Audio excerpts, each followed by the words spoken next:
எல்லாத்துக்கும் hi. இன்னத்தோட lunch box recipe என்னென்னு பார்க்கலாம். சுட சுட சாப்பாடு ரெடியாக இருக்குது. அடுத்து தக்காளி சட்னி கொஞ்சமாக செஞ்சுருக்கேன். இது கேரட் பீன்ஸ் பொரியல் ப்ளஸ் வந்து முட்டைக்கோசு. கொஞ்சம் கேரட்டும் பீன்ஸும் மிச்சம் இருந்தது.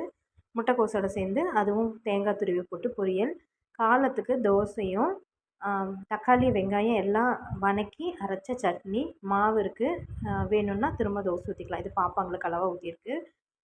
அடுத்து வந்து இவங்களுக்கு பச்சை பயிறு கடைஞ்சிருந்தேன், அதுவும் கொஞ்சம் ரசமும் ஊற்றி நெய் போட்டு பெரட்டி சாப்பாடு கிளறி வச்சாச்சு. இந்த பச்சை பயிறு வந்து நம்மளுக்கும் வீட்டில் அம்மா இருக்காங்க அவங்களுக்கும் சேர்ந்த மாதிரி கடைஞ்சி வச்சுருக்கேன்.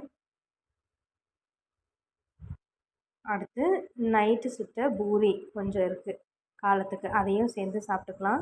இன்னத்தோட இதுதான். அண்டு வந்து பாப்பாவுக்கு கொய்யாப்பழம் கட் பண்ணி வச்சுருக்கேன். பிடிச்சிருந்தால் லைக் பண்ணுங்கள். தேங்க்யூ.